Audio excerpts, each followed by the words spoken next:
সেই দেশে দাউদ হায়দার রক্ত আমরা দিয়েছি, আর সেই দেশে আহমদ শরীফ রক্ত আমরা দিয়েছি, আসছে তসলিমা নাসরিন রক্ত আমরা দিয়েছি, হাইকোর্ট থেকে ফতোয়ার বিরুদ্ধে রায় দিয়েছে রক্ত আমরা দিয়েছি, আসছে আব্দুল লতিফ সিদ্দিকী রক্ত আমরা দিয়েছি, আসছে এই দেশে হাইকোর্টের সামনে মূর্তি লাগিয়েছে রক্ত আমরা দিয়েছি, রাষ্ট্র ধর্ম ইসলামকে বাতিল করবে রক্ত আমরা দিয়েছি, বুলাই রাসূলকে গালি দিয়েছে রক্ত আমরা দিয়েছি, সামনে কাদিয়ানীদের মুসলিম ঘোষণার জন্য রক্তের প্রয়োজন হবে।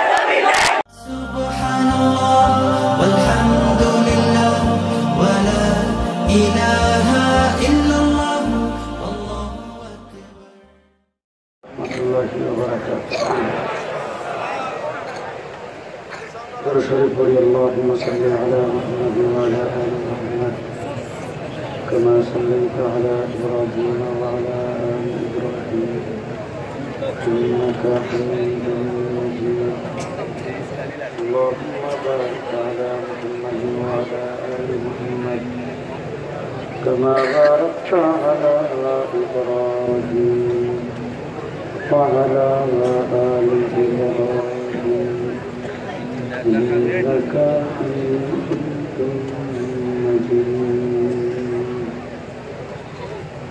نحمده ونصلي على رسوله الكريم أما بعد فأعوذ بالله من الشيطان الرجيم بسم الله الرحمن الرحيم اليوم أكملت لكم دينكم وأتممت عليكم نعمتي ورضيت لكم الإسلام دينا صدق الله العظيم وقال رسول الله صلى الله عليه وسلم إنما بعثت معلما أو كما قال عليه الصلاة والسلام जनाब सदर मोहतरम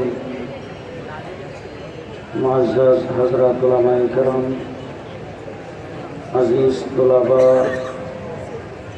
সমবেত বিরাদরান ইসলাম, দীর্ঘ সময় বাংলাদেশের শীর্ষস্থানীয় উলামায়ে কেরামের জবান থেকে কোরআন এবং হাদিসের আলোকে অত্যন্ত দিক নির্দেশনামূলক আলোচনা আপনারা শুনেছেন। বিশেষ করে আমার পূর্বে দক্ষিণ পূর্ব এশিয়ার স্বনামধন্য শ্রেষ্ঠ মুহাদ্দিস শাইখুল হাদিস ইবনে শাইখুল হাদিস মুহাদ্দিস ইবনে মুহাদ্দিস, বাংলাদেশের সর্বস্তরের মুসলিম জনতার রাহবার, হেফাজতে ইসলাম বাংলাদেশের সংগ্রামী মহাসচিব, কারা নির্যাতিত মুসলিম জননেতা আল্লামা হাফেজ জুনায়েদ বাবনগরী দামাত বারাকাতুহুমের জবান থেকে দিক নির্দেশনামূলক আলোচনা শুনেছেন। আমার বন্ধুগণ, আমি অত্যন্ত সীমিত সংক্ষিপ্ত সময়ের ভিতরে আপনাদের সামনে দু চারটি কথা খুবই ভাঙাচোরা এলোমেলোভাবে আলোচনা করতে চাই। আমার ভাইরা, আমরা সবাই তো মুসলমান। আস্তে কয়েন মানুষের যেমন না শুনে, সবাই মুসলমান। মুসলমান এই কথাটা কতক্ষণ পর্যন্ত বলতে পারবেন? জি, কতক্ষণ বলতে পারবেন? আজকে পৃথিবীর বিভিন্ন দেশের দিকে তাকাইলে দেখা যায় তারাও আমাদের মতো মেজরিটি মুসলমান। আফগানিস্তানও মেজরিটি মুসলমানের দেশ, ইরাকও মেজরিটি মুসলমানের দেশ, লিবিয়াও মেজরিটি মুসলমানের দেশ, সিরিয়াও মেজরিটি মুসলমানের দেশ, আমাদের পার্শ্ববর্তী আরাকান এটাও কিন্তু মেজরিটি মুসলমানের জায়গা, ভারতের ভিতরে কাশ্মীর, গুজরাট এটাও মেজরিটি মুসলমানের জায়গা, কিন্তু ওই সমস্ত জায়গায় মুসলমানদের উপর যেই নির্যাতন চলছে, আরাকানের মুসলমানদেরকে দেশ ছাড়া করতে বাধ্য করেছেন, এই যে অবস্থার সৃষ্টি হয়েছে, আমরা কিন্তু তিন দিকে ভারতে ঘেরা আর একদিক হলো সাগর। আমরাও এমন একটি চিপার ভিতরে চতুর্দিক দেশ সূত্র বেষ্টিত এলাকায় আমরা বসবাস করি। আল্লাহ না করুক যদি এই দেশ কোনো কমিউনিস্টের হাতে চলে যায়, আল্লাহ না করুক এই দেশ যদি কোনোদিন নাস্তিকের মুরতাদের হাতে চলে যায়, আল্লাহ না করুক কোনো বিজাতি যদি বাংলাদেশের উপর আক্রমণ করে, দেশ দখল করার জন্য যদি পায়তারা করে, আর আপনি আমার সামনে যদি রাইফেলার বন্দুকের গুলি তাক করে, বুক বরাবর রাইফেলার বন্দুকের গুলি তাক করে যদি বলে ইসলাম ছাড়তে হবে, ওই সময় কি বুক টান করে সকলে বলতে পারবেন যে আমি একজন মুসলমান? পারবেন? প্রস্তুত থাকতে হবে। বলা যায় না, পরিস্থিতি কিন্তু ভালো না, পরিস্থিতি ভালো না। আমার বন্ধুগণ, আমরা সবাই কিন্তু মুসলমান। মুসলমান হইয়া আমরা জান্নাতে যাইতে চাই, মুসলমান হইয়া মরতে চাই, মুসলমান হইয়া বাংলাদেশে জীবিত থাকতে চাই, বেঁচে থাকতে চাই। আমাদের সন্তানাদি ভবিষ্যতে মুসলমান হিসাবে এই দেশে বসবাস করবে, এইটাই আমাদের আশা। যদি তাই হয়ে থাকে, এই আমার ভাইয়া চারটে জিনিসকে পুরোপুরিভাবে উপলব্ধি করতে হবে, মানতে হবে। এক নম্বর হলো নবী সাল্লাল্লাহু আলাইহি ওয়াসাল্লাম, 2 নম্বর হলো সাহাবী, 3 নম্বর হলো আইম্মায়ে মুজতাহিদিন মাযহাবের ইমাম, 4 নম্বর হলো উলামায়ে কেরাম। বাংলা ভাষা বুঝেন আপনারা? বুঝেন? আমি যে কথা বলতেছি মাইকের আওয়াজ হচ্ছে কিনা আমি কিন্তু বুঝতে পারিনি, কারণ মাইক এটা এইগুলি দিয়ে বাজারে মানুষ ওষুধ বিক্রি করে, ওষুধ বিক্রি করার মাইক দিয়ে আওয়াজ হয় না। যাই হোক, হযরত মাওলানা জুনায়েদ বাবু নবী সাহেব বলে গেছেন, আর অন্যরা বলছেন মামুনুল হক এসে বলবেন, আমি আর না বইলা কর্ম, এই জন্য আমিও কিছু কথা বলতে হবে।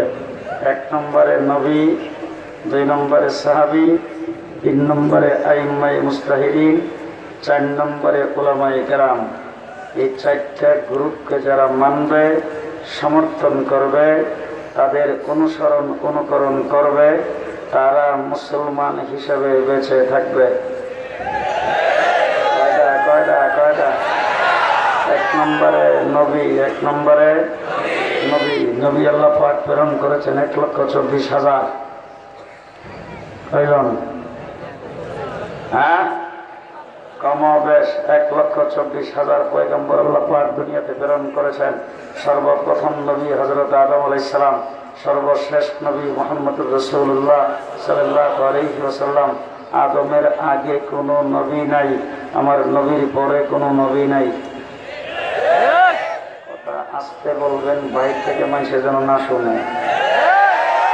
প্রত্যেকে যার যার ডাইনি বামের লোকটাকে চিনেন। যদি কেউ কথা না কয় মনে করবেন যে হে অন্য দলের মানুষ। আমার বন্ধুগণ, সর্বপ্রথম নবী হযরত আদম আলাইহিস সালাম, সর্বশেষ নবী মুহাম্মদুর রাসূলুল্লাহ সাল্লাল্লাহু আলাইহি ওয়াসাল্লাম। আমার আল্লাহ পাক কোরআন শরীফের ভিতরে কত সুন্দর কথা আমাদের সম্পর্কে বলেছেন। লাকাদ মান্নাল্লাহু আলাল মুমিনিন, ও মুমিন, তোমাদের উপরে আমি সবচেয়ে বড় ইহসান করেছি, সবচেয়ে বড় একটা নিয়ামত তোমাদেরকে দান করেছি। এখন নিয়ামত তো আল্লাহ পাক দিয়েছেন অসংখ্য। কোরআনের কারীমের ভিতরে আল্লাহ পাক বলেছেন, ওয়া ইন তা'উদ্দু নি'মাতাল্লাহি লা তুহসুহা, আমি যেই নিয়ামত তোমাদেরকে দান করেছি সেই নিয়ামত তোমরা গণনা করে শেষ করতে পারবা না। কিন্তু এই জায়গায় আল্লাহ বলেন, একটা নিয়ামত তোমাদেরকে দিয়েছি, সবচেয়ে বড় নিয়ামত, এবং এইটার দ্বারা তোমাদেরকে সবচেয়ে বড় ইহসান করেছি। এখন যদি আল্লাহকে জিজ্ঞেস করেন, আল্লাহ বুঝতে পারছি আমাদেরকে তো 2টা চোখ দিয়েছেন, চোখ যদি না থাকতো তাইলে আমরা অন্ধ থাকতাম, চোখের কারণে আমরা দেখতে পারতেছি, এটা তো আমাদের জন্য সবচেয়ে বড় নিয়ামত। আল্লাহ বলেন এইটা না, বলে তাইলে কান দিয়েছেন শোনার জন্য, এটা তো নিয়ামত। বলে এইটা না, তাহলে জবান দিয়েছেন বলার জন্য, এটা তো সবচাইতে বড় নিয়ামত।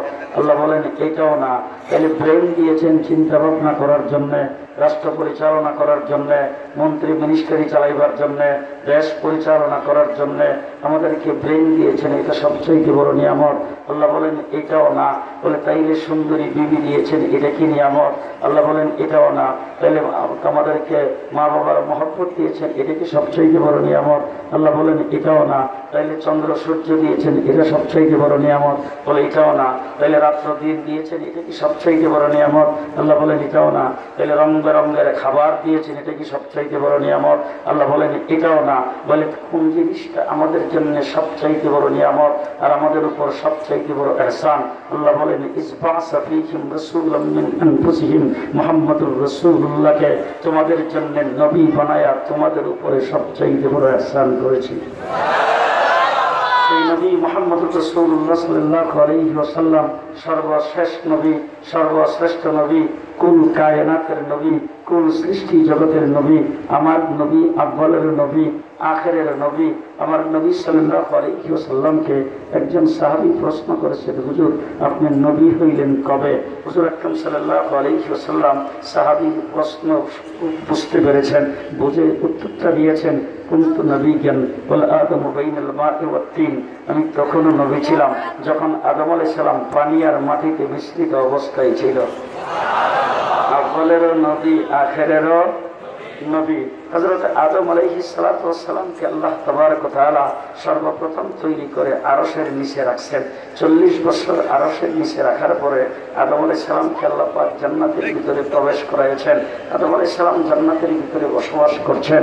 আল্লাহকে একদিন জিজ্ঞেস করতেছেন, আল্লাহ একটা জিনিস আমার জানা দরকার। বলে কোন জিনিস জানতে চাও? বলে আল্লাহ একটা নাম তোমার নামের সাথে দেখতেছি, কার নামটা তুমি তোমার সাথে লাগাই রাখছো এই সম্পর্কে তো জানি না, কার নাম তুমি লিখে রাখলা এটা তো জানতে পারি নাই, এটা তো চিনতে পারি নাই, বুঝতে পারি নাই। আদম আলাইহিস সালামকে আল্লাহ পাক জিজ্ঞেস করেছেন, আদম তুমি কোথায় দেখলা? বলে কেন?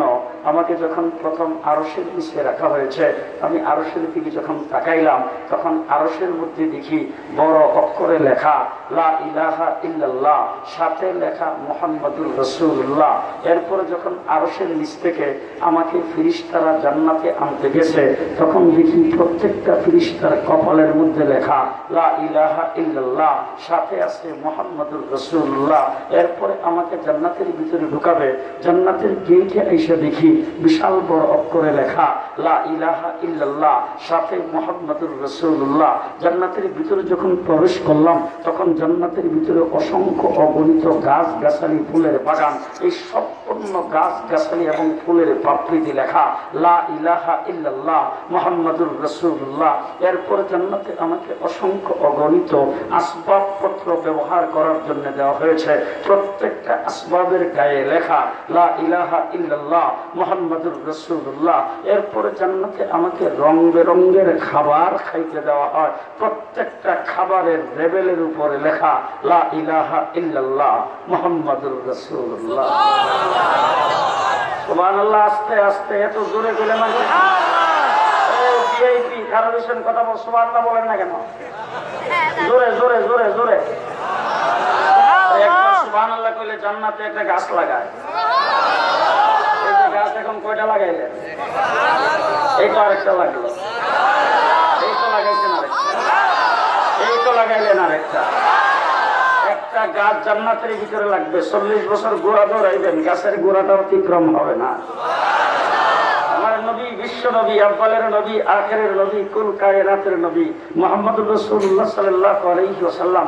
ও আমার ভাইরা, হুজুর আকরাম সাল্লাল্লাহু আলাইহি ওয়াসাল্লামের জিন্দেগি, হুজুর আকরাম সাল্লাল্লাহু আলাইহি ওয়াসাল্লামের ইজ্জত, রাসূলের সম্মান, আমার নবীর ফজিলত, আমার নবীর সিফত, আমার নবীর সানা, আমার নবী সাল্লাল্লাহু আলাইহি ওয়াসাল্লাম সম্পর্কে বর্ণনা, এটা তো আমার মতো একজন নালায়েক মানুষের মুখ দিয়া কোনো অবস্থাতেই কিছু বলা সম্ভব নয়। একটি কথা শুধু বলতে চাই, আবু বকর সিদ্দিককে থেকে শুরু করে আজকে 1450 বছর ওলি আব্দুল গাউস কুতুব আলেম উলামা মুফাসসির মুহাদ্দিস মুফতি সকলে মিলে আমার নবী সাল্লাল্লাহু আলাইহি সাল্লামের প্রশংসা বর্ণনা শান সিফত বর্ণনা করেছেন।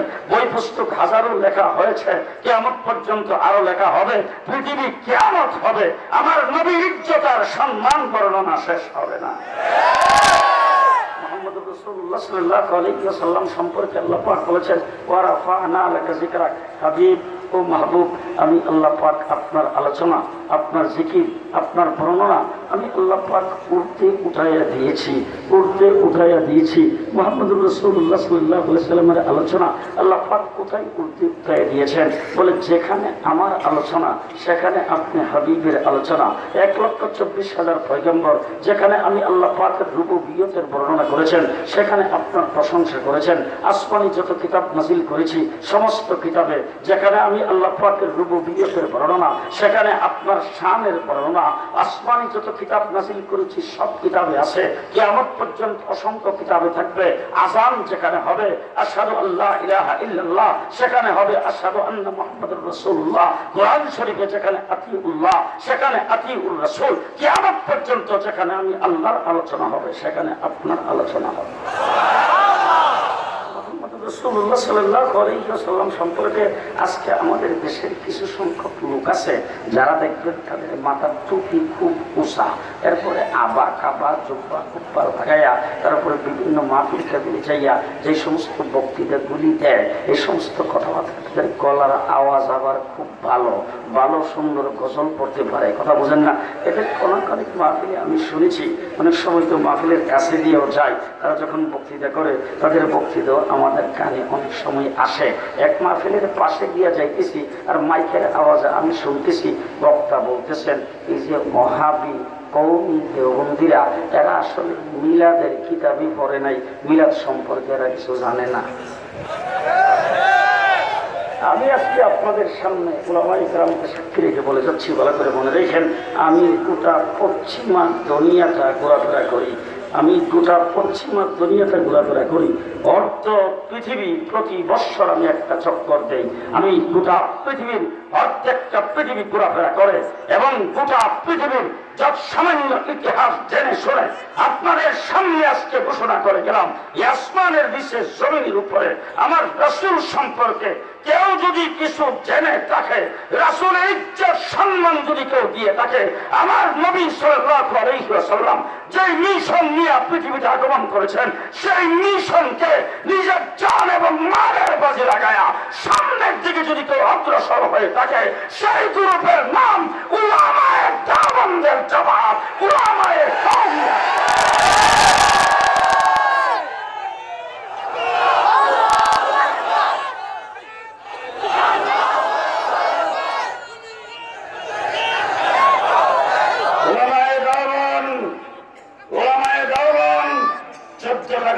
মিলাদের বই পড়িয়া রাসূলকে জানে না, রাসূলকে 30 পারা কোরআন দিয়েছেন।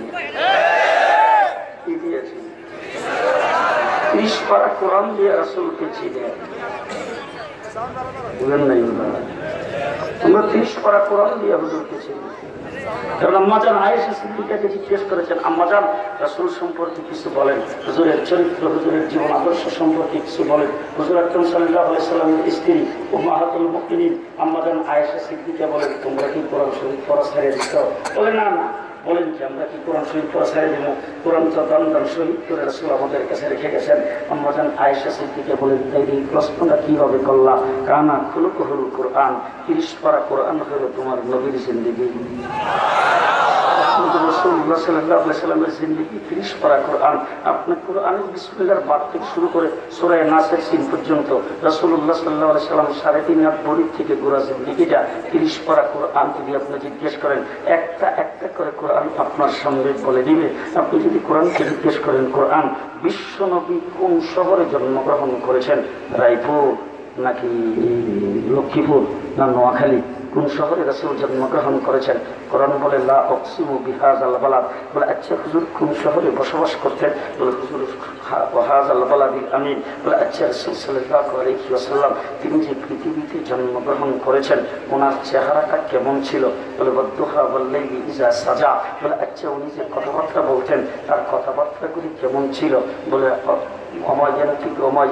আনিল হাওয়া ইন হুয়া ইল্লা ওয়াহয়ু ইউহা। বলে আচ্ছা সাল্লাল্লাহু আলাইহি ওয়াসাল্লাম উনি যে ওনার সিনাটা কেমন ছিল?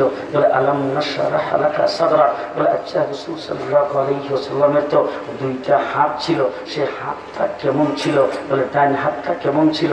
বলে ওমা রমাইতা ইজ রমাইতা ওয়ালাকিন্নাল্লাহ রামা। বলে তাইলে হুজুরের বাম হাত কেমন ছিল? বলে ইয়াদুল্লাহি ফাওকা আইদিহিম। বলে আচ্ছা তাইলে রাসূল সাল্লাল্লাহু আলাইহি ওয়াসাল্লামের চোখগুলি কেমন ছিল? বলে আলাম নাজআল লাহু আইনাইন। বলে হুজুরের জবানটা কেমন ছিল? বলে ওয়ালিসানু ওয়া শাফাতাইন। বলে আচ্ছা তাইলে হুজুর আকরাম সাল্লাল্লাহু আলাইহি ওয়াসাল্লাম যে চলাফেরা করতেন তার চলাফেরাটা কেমন ছিল? বলে কুলসিরু ফিল আরদ। বলে আচ্ছা তাইলে রাসূল সাল্লাল্লাহু আলাইহি ওয়াসাল্লাম যে ঘুমাইতেন হুজুর আকরাম সাল্লাল্লাহু আলাইহি ওয়াসাল্লামের ঘুমটা কেমন ছিল? বলে ইয়া আইয়ুহাল মুযাম্মিল কুমিল লাইলা ইল্লা কালিলা। বলে ঘুমাইলে আল্লাহ পাক যে তারা ডাকতেন সেই ডাকটা কেমন ছিল? বলে ইয়া আইয়ুহাল মুদাসসির কুম ফাআনজির। বলে আচ্ছা তাইলে রাসূল সাল্লাল্লাহু আলাইহি ওয়াসাল্লাম আমরা তো শুনতে পেরেছি হুজুর নাকি বিবাহ শাদীও করেছিলেন। তাইলে হুজুর আকরাম সাল্লাল্লাহু আলাইহি ওয়াসাল্লামের স্ত্রীদের সম্পর্কে কোরআন তোমার কিছু জানা আছে? কোরআন বলে ইয়া আইয়ুহান নাবিয়্যু কুল্লি আজওয়াজিকা। বলে আচ্ছা তার ঘরে মেয়ে সন্তান জন্মগ্রহণ করেছিলেন, তাদেরকে লালন পালন করে বিবাহ শাদী দিয়েছেন, তার মেয়েদের সম্পর্কে তোমার কিছু জানা আছে? কোরআন বলে ইয়া আইয়ুহান নাবিয়্যু কুল্লি আজওয়াজিকা ওয়া বানাতিকা। বলে আচ্ছা তাইলে হুজুর যে নিজে বিবাহ শাদী করেছেন তার শ্বশুরদের সম্পর্কে কিছু জানা আছে? বলে ওয়াল্লাযিনা মাহু। বলে শ্বশুর তো একজন না আরো আছে। বলে আশিদ্দাউ আলাল কুফার। বলে তাইলে তার মেয়ে যে বিয়ে দিয়েছে জামাইদের সম্পর্কে কিছু জানা আছে? কোরআন বলে রুহামা বাইনাহুম তারাহুম রুকআন সুজদান ইয়াবতাগুনা ফাদলাম মিনাল্লাহি ওয়া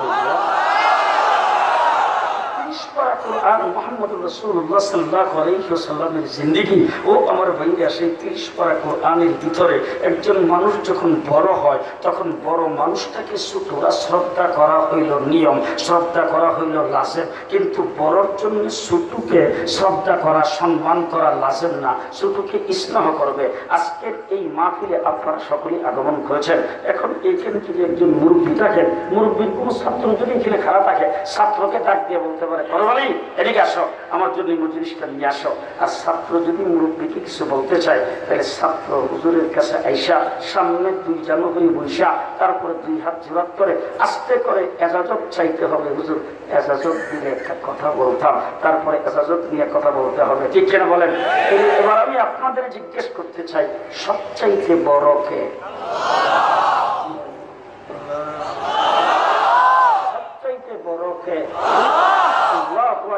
আল্লাহ বলেন সবচাইতে বড়। তাইলে আল্লাহ বলেন সবচাইতে বড়, সবচাইতে বড় আল্লাহ। 30 পারা কোরআন হুজুরের কাছে নাযিল করেছেন। 30 পারা কোরআনে তালাশ করে দেখেন যেখানে আল্লাহ আল্লাহর হাবিবকে সম্বোধন করে কথা বলেছেন সব জায়গায় ইজ্জত আর সম্মানের সাথে কথা বলেছেন। কোরআন শরীফের ভিতরে একটা অক্ষর আছে, মানে আরবি 30টা অক্ষরের মধ্যে একটা অক্ষর আছে কাফ, শুধু কাফ। এই শুধু কাফ যে কা জমিটা, সেই জমিন কোথায় ব্যবহার হয়? ওলামা ইকরামকে জিজ্ঞেস করে দেখেন নুহু সরফের কায়দায় সেই কা কা শব্দ কা অক্ষরটা কা জমিটা ব্যবহৃত হয় এমন জায়গায় যেই মানুষটা অত্যন্ত সম্মানিত, আর সম্মানিত কোনো ব্যক্তিকে সম্মানের সাথে সামনাসামনি সুনির্দিষ্ট করে যদি সম্বোধন করতে হয় সেই জায়গায় ব্যবহৃত হয় কা কা কা। কোরআন শরীফ খুলে দেখেন আল্লাহ পাক আল্লাহর হাবিবকে যেখানে সম্বোধন করতে হয়েছে সব জায়গায় এই একটা অক্ষর ব্যবহার করেছেন কা কা কা। ওমা আরসালনাকা ইন্না আরসালনাকা ফালা ওয়া রাব্বিকা ফালানুওয়াল্লি ওয়াজহাকা ফাওয়াল্লি ওয়াজহাকা।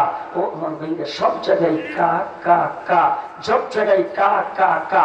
যত জায়গায় কোরআন শরীফের ভিতরে দেখবেন সবখানে ইয়াসিন ওয়াল কুরআনিল হাকিম ইন্নাকা লামিনাল মুরসালিন ফাসাব্বিহ বিহামদি রাব্বিকা।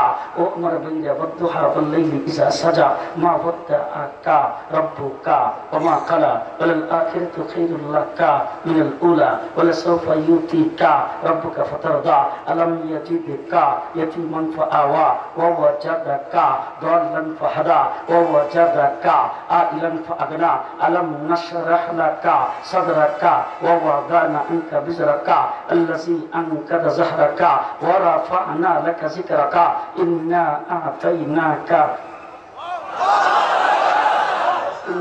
আ'তাইনাকা এবার আল্লাহকে জিজ্ঞেস করলেন আজকের মাহফিল ওলামায়ে কেরামকে নিয়ে, ও আল্লাহ, বুঝতে পারলাম না কা কা কা বলে সমস্ত সম্মান, সমস্ত ইজ্জত, সমস্ত সম্বোধন একমাত্র মাহবুব আর একমাত্র হাবিব, তুমি তাকে সম্বোধন করেছো। আমরাও তো তোমার বান্দা, তুমি সব জায়গার মধ্যে এই কাপ জমির দিয়া একমাত্র আপনি, একমাত্র আপনি, একমাত্র আপনি, একমাত্র আপনি, হাবিব আর মাহবুব আপনি, একমাত্র আল্লাহ। তোমার হাবিব আর মাহবুবকে তুমি সম্বোধন করলা। আমার আল্লাহ রাব্বুল আলামিন বলেন তাকে একমাত্র সম্বোধন আমি করেছি। এই জন্য যদি তোমরা প্রশ্ন করতে চাও, তোমাদেরকে জিজ্ঞেস করতে চাই, আমার হাবিব যখন পৃথিবীতে আগমন করেছে, তার দলে যখন কোনো লোক ছিল না, তার সংগঠনে কোনো লোক ছিল না, তার পাশে কোনো লোক ছিল না, তার গোষ্ঠী জ্ঞাতি, তার আপন চাচা ভাই বেরাদর গোষ্ঠীর সমস্ত মানুষ যখন তার বিরোধী, কেউ যখন তার পাশে নাই, তখন তিনি আমার বাইতুল্লাহ শরীফকে সামনে নিয়ে আল্লাহু আকবার বলে যখন দাঁড়াইতো, তখন তিনি কি বলতেন? দাঁড়াইছেন, আল্লাহু আকবার, কি বলতেন? সুবহানাকা।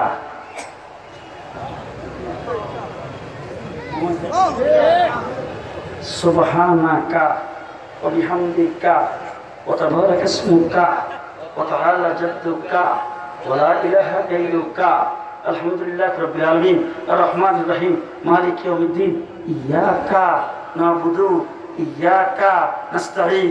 আল্লাহুম্মা ইন্না নাস্তাঈনুকা ওয়া নাস্তাগফিরুকা ওয়া নু'মিনু বিকা ওয়া নাতাওয়াক্কালু আলাইকা ওয়া নুসনি আলাইকাল খাইর ওয়া নাশকুরুকা ওয়া লা নাকফুরুকা ওয়া নাকফুরু ওয়া নাতরুকু মান ইয়াফজুরুকা। আল্লাহুম্মা ইয়াকা নাবুদু ইয়াকা নাস্তাঈন। আমার হাবিব বলছে সুবহানাকা, আমি আল্লাহ বলছি ফালা ওয়া রাব্বিকা, আমার হাবিব বলছে বিহামদিকা, আমি আল্লাহ বলছি ইন্না আতাইনাকা। আমার হাবিব বলছে মাহবুব, মাহবুব তুমি ছাড়া কেউ নাই, আমি আল্লাহ বলছি মাহবুব তুমি ছাড়া কেউ নাই। আমার হাবিব বলছে মাহবুব তুমি ছাড়া কেউ নাই, আমি আল্লাহ বলছি মাহবুব তুমি ছাড়া কেউ নাই। ও আমার ভাইয়া, 30 পারা কোরআন রাসূল চিনার মাধ্যম। আজকে যারা মিলাদের পূজারী, তোমাদেরকে রবিউল আউয়াল মাসে পাওয়া যায়, রবিউল আউয়াল মাসে তোমাদেরকে পাওয়া যায়। রবিউল আউয়ালের বাগিয়ে তুলা রাশি দিয়া বাড়ি সালাম দিলেও পাওয়া যায় না। এই দেশে যখন ইসলামের জন্য রক্তের প্রয়োজন হয়েছে, রক্ত আমরা ঢেলে দিয়েছি, তোমাদেরকে কোথাও দেখি। শাপলা চত্বর আমাদের, শাপলা চত্বর আমাদের। আসছে এই দেশে দাউদ হায়দার, রক্ত আমরা দিয়েছি। আসছে এই দেশে আহমদ শরীফ রক্ত আমরা দিয়েছি। আসছে তসলিমা নাসরিন, রক্ত আমরা দিয়েছি। হাইকোর্ট থেকে ফতোয়ার বিরুদ্ধে রায় দিয়েছে, রক্ত আমরা দিয়েছি। আসছে আব্দুল লতিফ সিদ্দিকী, রক্ত আমরা দিয়েছি। আসছে এই দেশে হাইকোর্টের সামনে মূর্তি লাগিয়েছে, রক্ত আমরা দিয়েছি। রাষ্ট্র ধর্ম ইসলামকে বাতিল করবে, রক্ত আমরা দিয়েছি। বুলাই রাসূলকে গালি দিয়েছে, রক্ত আমরা দিয়েছি। সামনে কাদিয়ানি যারা মুসলিম ঘোষণার জন্য রক্তের প্রয়োজন হবে,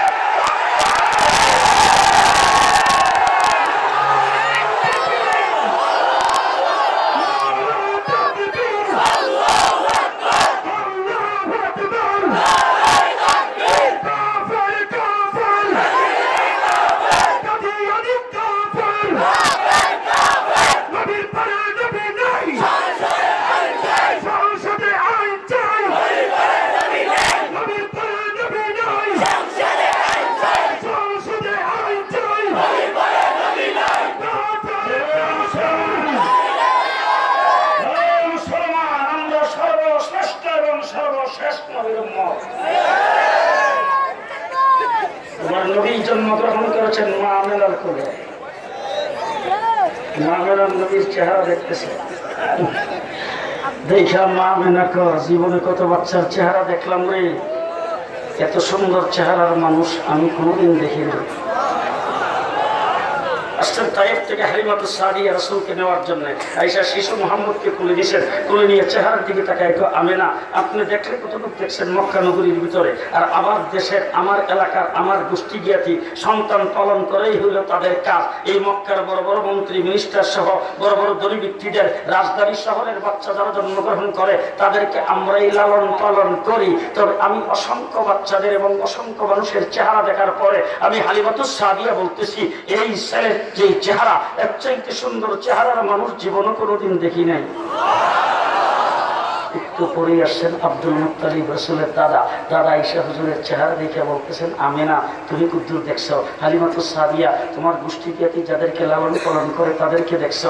আমার কাছ থেকে শোনো, আমি ইরাকে যাই, শামে যাই, সিরিয়াতে যাই, পৃথিবীর বিভিন্ন দেশে ব্যবসা বাণিজ্য করার জন্য যাই, যাইয়া আমি অসংখ্য মানুষের চেহারা দেখি। এরপর আমি বাইতুল্লাহর মুতাওয়াল্লি, এখানে মানুষ তোয়াফ করার জন্য জিয়ারত করার জন্য হাজার হাজার মানুষ আসে, আমি তাদের বাচ্চাদের চেহারা দেখি। এরপর আমি মুতাওয়াল্লি হিসাবে জার ফুক দেওয়ার জন্য তো আমার কাছেই সন্তানদেরকে নিয়ে আসে, তাদেরকে জার ফুক দেই, তাদের চেহারা দেখি। এরকম লক্ষ লক্ষ মানুষের চেহারা দেখার পরে আমি বলতেছি এত সুন্দর চেহারার মানুষ কোনোদিন দেখি নাই।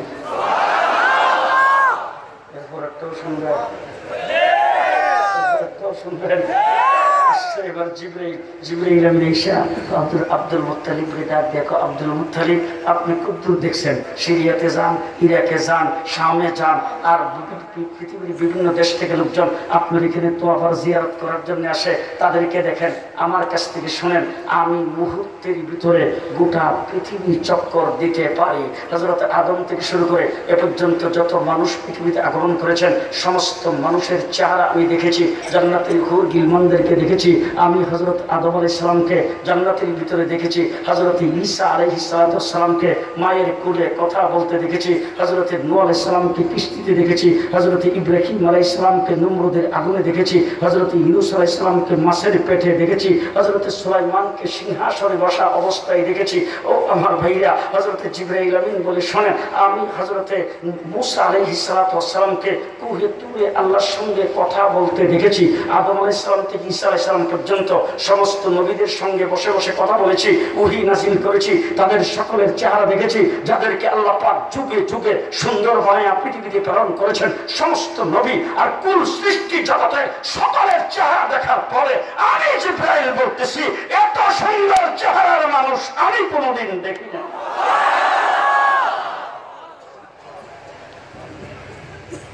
এরপর একটাও শুনবেন। এবার আল্লাহ জিবরাইলকে ডাক দেখো, জিবরাইল তুমি দেখবা করতে।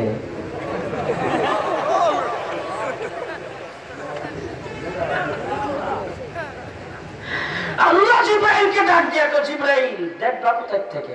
এবার আমার কাছ থেকে শোনো, আমি সৃষ্টিকর্তা বলতেছি মুহাম্মদের চাইতে সুন্দর কাউকে বানাই নাই।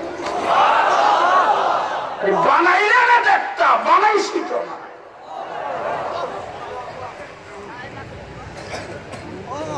আল্লাহর নবীর সামনে সাহাবী বৈশা, অন্যান্য সাহাবীর গায়ে একবার উপরে দেখো, একবার নিচে দেখো, কি দেখো? জমিনের সাদও দেখি, আসমানের সাদও দেখি।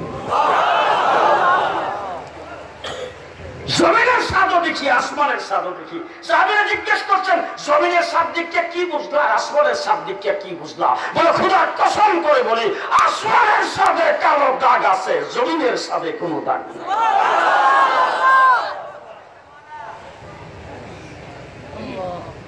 আমার নবী হাবিবুল্লাহ হযরত ইব্রাহিম খলিলুল্লাহ, একজন হাবিব আরেকজন খলিল। হাবিব অর্থ দুষ্ট, খলিল অর্থ দুষ্ট। ফ্রেন্ড না করে বুঝবেন না, এখন ডিজিটাল যুক্ত। Habib friend, Khalil friend. হাবিব দুষ্ট, খলিল দুষ্ট। একজন হাবিব আরেকজন খলিল, তাইলে তো একই সমান হইলো, একই রকম হইলো। আল্লাহ বলেন না, একজন খলিল আরেকজন হাবিব। খলিল ওই দুস্থকে বলা হয় যেই দুস্থের সঙ্গে দুস্তি করে সবকিছু নিয়ে নেওয়া হয়। হাবিব ওই দুস্থকে বলা হয় যার সঙ্গে দুস্তি করে সব দিয়ে দেওয়া হয়। ইব্রাহিম তুমি খলিল, তোমার মাল দিয়ে দাও। ইব্রাহিম আলাইহিস সালাম মালকে মেহমানদারি করে বিতরণ করে দিয়েছেন। ইব্রাহিম তুমি খলিল, তোমার জান দিয়ে দাও। ইব্রাহিম জান দেওয়ার জন্য নমরুদের আগুনে চাপ দিয়ে পড়ছেন। ইব্রাহিম তুমি খলিল, তোমার কলিজার টুকরা সন্তান দিয়ে দাও। সন্তানকে জবাই করার জন্য শরীর নিচে রেখে দিয়েছেন। ইব্রাহিম তুমি খলিল, তোমার বিবি বাচ্চা দিয়ে দাও। বিবি বাচ্চাকে গায়রি জিজাইন, যেখানে কোনো দানা পানি নেই সেখানে নিয়ে রেখে আসছে। ইব্রাহিম তুমি খলিল, তোমার অন্তরটাকে দিয়ে দাও। মা বাপ ভাই বেরোদার সবকিছু থেকে সম্পর্ক কাটাপ করে একমাত্র আল্লাহর জন্য দিয়ে দিয়েছেন। খলিল সবকিছু দিয়ে দিয়েছেন, তারপরে খলিল হয়েছে। হাবিবের পালা যখন আসছে আল্লাহ রাব্বুল আলামিন ডাক দিয়ে বলেন, হাবিব আপনি রাজি থাকবেন, উহুদ পাহাড়টা আপনার জন্য স্বর্ণে পরিণত করে দেওয়া হবে। আপনি রাস্তায় দাঁড়ায়া হাত উঠাবেন, আবু হুরায়রাকে ইয়ামান থেকে আপনার দরবারে পাঠিয়ে দেওয়া হবে। আপনি মক্কা থেকে হাত উঠাবেন, বেলালকে আপনার দরবারে পাঠিয়ে দেওয়া হবে। দারে আরকাম থেকে হাত উঠাবেন, উমরকে মুসলমান করে আপনার দরজায় পাঠিয়ে দেওয়া হবে। আপনি মসজিদের মিম্বরে বসে হাত উঠাবেন, হাতটা মুখে মুছবার আগে মদিনাতে বৃষ্টি নাযিল করে দেওয়া হবে। আপনি হাত লাড়া দিবেন, গাছ আপনার পায়ের কাছে এসে কালিমা পড়তে থাকবে। আপনি আঙ্গুলে হেলানি দিবেন, আকাশের চন্দ্র দুই টুকরা হয়ে যাবে।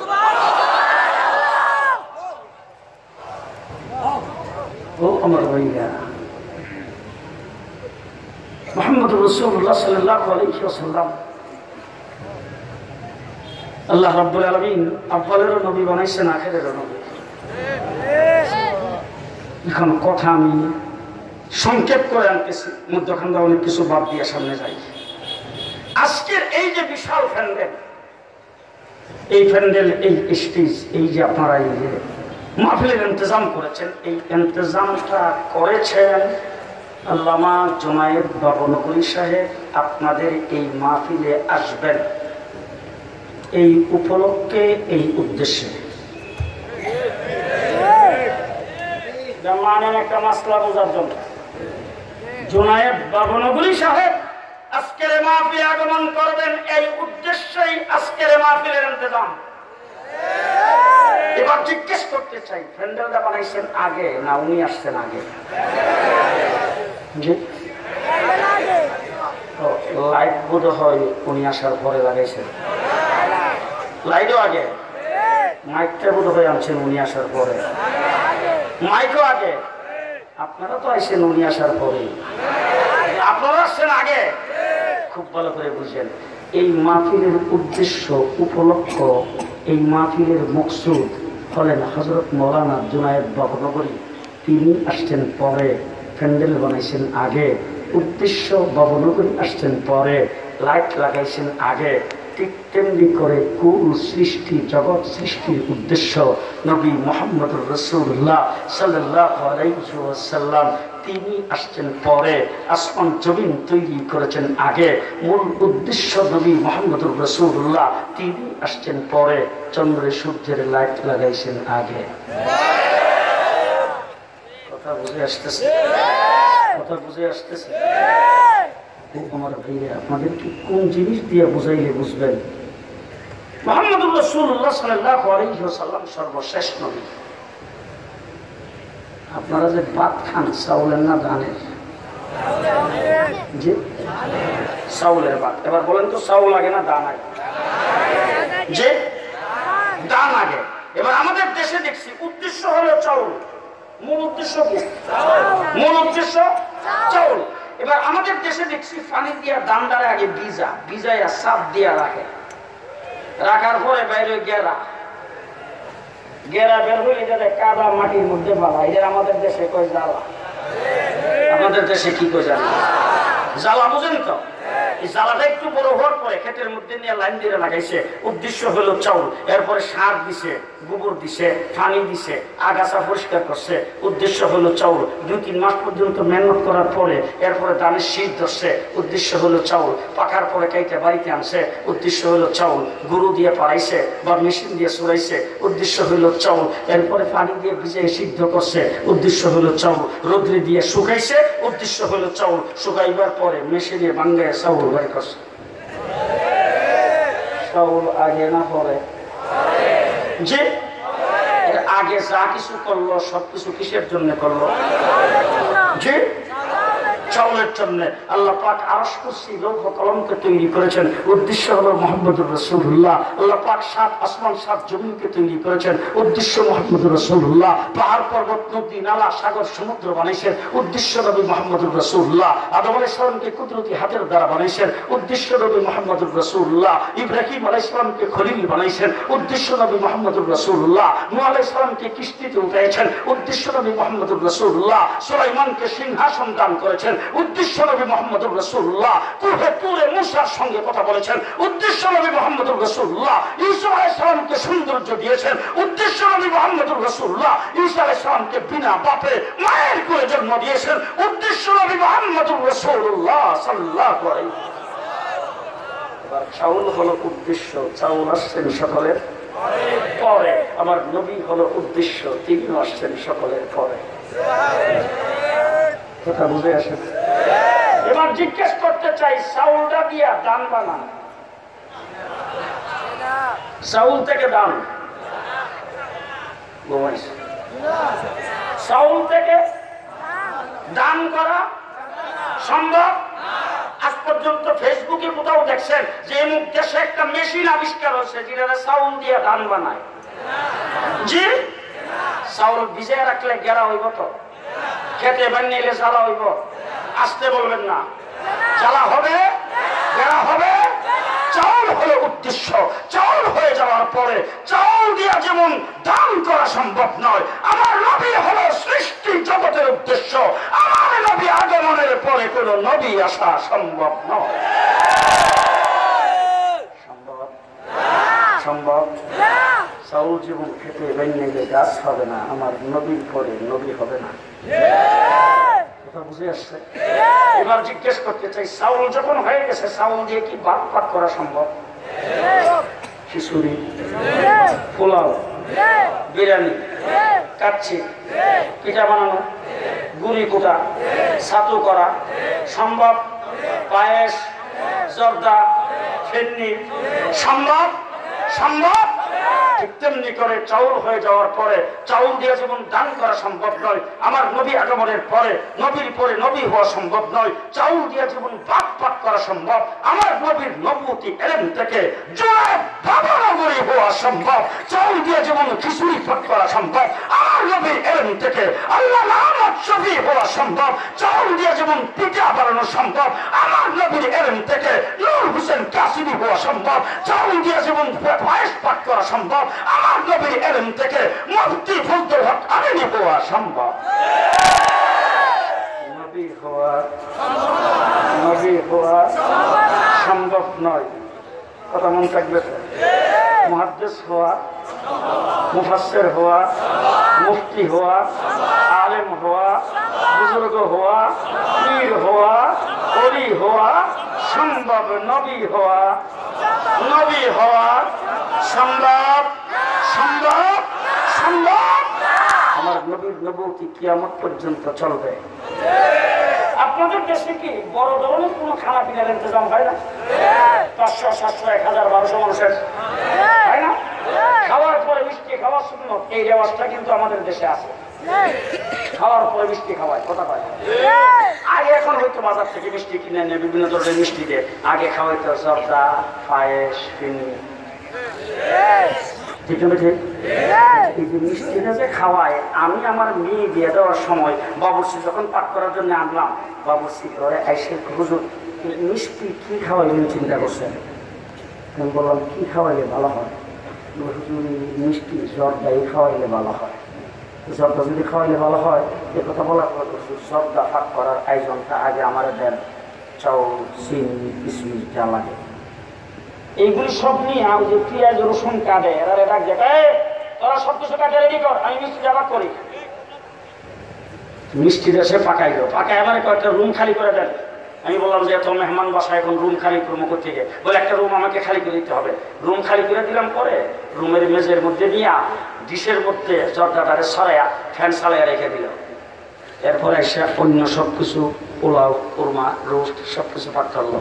এবার বলতে চাই, যেটা আগে ফাঁক করছে এটা কি খাওয়ার টেবিলে যাইব আগে না যেটা পরে ভাগ করছে সেটা যাইব আগে? খাওয়ার টেবিলে কোনটা গেছে আগে? যেটা পরে ভাগ করছে। আর মিষ্টিটা যা আগে ভাগ করছিল খাওয়ার টেবিলে পরে। আল্লাহ পাক নবী মুহাম্মদ রাসূলুল্লাহকে বানাইছেন আগে, দুনিয়াতে পাঠাইছেন পরে।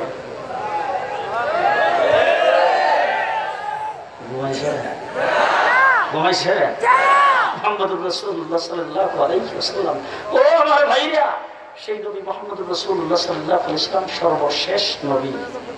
আমার নবীর পরে কোন নবী যে আল্লাহ রাব্বুল আলামিন কোরআনে কারীমের ভিতরে বলেছেন ওয়ালাকিন রাসূলুল্লাহি ওয়া খাতামুন নবিয়্যিন। 1974 সালে পাকিস্তানে যখন অ্যাসেম্বলিতে মুফতি মাহমুদ রহমতুল্লাহ আলাইহি যখন বিল উপস্থাপন করেছেন, তখন পাকিস্তান অ্যাসেম্বলির পক্ষ থেকে মির্জা নাসের কাদিয়ানির ছেলে, কাদিয়ানি মির্জা গোলাম আহমদ কাদিয়ানির ছেলে, তাকে মানে আনা হলো পাকিস্তান অ্যাসেম্বলিতে আত্মপক্ষ সমর্থন করে বক্তব্য রাখার জন্য। তিনি যখন আসছেন, আয়েশা যখন সংসদে ঢুকতেছেন, তখন এই লম্বা পাগড়ি, এই লম্বা জামা, এই বড় দাড়ি আর চেহারা একবারে ফটফটে সুন্দর।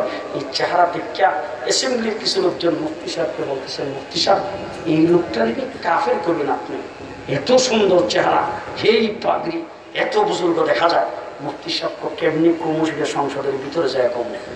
ভিতরে যখন গেছে, যাওয়ার পরে সর্বপ্রথম স্পিকার যখন রুলিং দিয়েছেন, মুফতি সাহেব উঠে দাঁড়ায় বলছেন মাকানা মুহাম্মাদুন আবা আহাদিন মিন রিজালিকুম ওয়ালাকিন রাসূলুল্লাহি ওয়া খাতামুন নবিয়্যিন। এই আয়াত পরে তিনি বিল উপস্থাপন করেছেন। এবার মির্জা নাসেরকে যখন ফুরুর দেওয়া হলো, সেও দাঁড়ায় এই আয়াতই পাঠ করছেন। পাঠ করে বলছেন, শোনেন খাতামুন নবিয়্যিনের অর্থ। কয়েকটা ডিকশনারি বের করে বলতেছেন, এই ডিকশনারিগুলি খুলে দেখেন, প্রত্যেকটা ডিকশনারিতে পরিষ্কার লেখা খাতাম শব্দের অর্থ হইল মোহর। মুহাম্মদুর রাসূলুল্লাহ সাল্লাল্লাহু আলাইহি সাল্লামের যে মোহরে নবুয়ত ছিল, এটা আমরাও বিশ্বাস করি। খাতাম শব্দের অর্থ শেষ, কোনো ডিকশনারিতে লেখা নাই। এই কথা যখন বলছেন, মুফতি মাহমুদ সাহেব ফুলুর নিয়ে দাঁড়ায় বলছেন, এই কাদিয়ানির বাচ্চা, তোরে জিজ্ঞেস করতে চাই, কোরআন শরীফ কি আমার কাছে নাজিল হয়েছে না তোর কাছে? তখন সে উত্তর, আপনার কাছেও নাজিল হয় নাই, আমার কাছেও নাজিল হয় নাই। বলে কোরআন শরীফ নাজিল হয়েছে কার কাছে? বলে কোরআন শরীফ নাজিল হয়েছে নবী মুহাম্মদুর রাসূলুল্লাহ সাল্লাল্লাহু আলাইহি সাল্লামের কাছে। যদি নবী মুহাম্মদুর রাসূলুল্লাহ সাল্লাল্লাহু আলাইহি সাল্লামের কাছে কোরআন নাজিল হয়ে থাকে, তাইলে এই সমস্ত ডিকশনারি লুগাত সবগুলো তুই ডাস্টবিনে নিক্ষেপ করে দে। আমি যার কাছে কোরআন নাজিল হয়েছে তিনি যেই তর্জমা করেছেন সেই তর্জমা মানি, তোর ডিকশনারির তর্জমা মানি না। আমার রাসূল বলেছেন আনা খাতামুন নবিয়্যিন লা নবিয়্যা বাদি। কথা বলার পরে মির্জা নাসের মাথা নিচে দিকে দিয়ে দিয়েছেন, স্পিকার রুল দিয়ে দিয়েছেন, কাদিয়ানিরা মুসলিম ঘোষিত হয়ে গেছে। ও আমার ভাইয়া, আমার রাসূল সাল্লাল্লাহু আলাইহি ওয়াসাল্লাম বলেছেন, আমার পরে যদি নবী হইতো ওমর হইতো। কেন হইতো? জি ওমর। জি হাই হাই, হুজুর আকরাম সাল্লাল্লাহু আলাইহি সাল্লামকে হযরত ওমর ইবনে খাত্তাব একদিন বলতেছে, হুজুর আমার মনে চাচ্ছে নবী পরিবারের মেয়েরা যদি ঘর থেকে বের হয় তাইলে তারা যেন পর্দা করে বের হয়। আল্লাহ রাসূল কো তুমি আমার মনের কথাটাই কইছো। হযরত ওমর ইবনে খাত্তাব তো তাই তো হুজুর ঘরে যায় আপনি এলান করে দেন সবাই যেন বের হওয়ার সম্পর্দা করে বের হয়। বলে কেন? বলে আমি বলছি আর আপনি সমর্থন করেছেন, তাইলে তো আইন হয়েই গেছে। আল্লাহর নবী ডাক দিয়ে বলেন, আইন জমিনে হয় না আসমানে হয়। কোথায় হয়? আসমানে হয়। আল্লাহ রাব্বুল আলামিন আয়াত নাযিল করে ওমর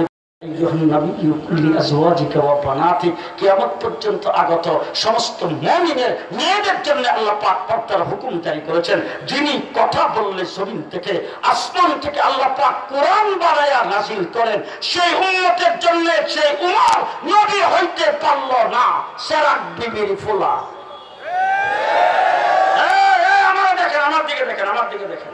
আমার দিকে দেখেন, বাসিরা শূন্য যদি এরকম হয়ে যান, গুলি আসলে কি করবেন?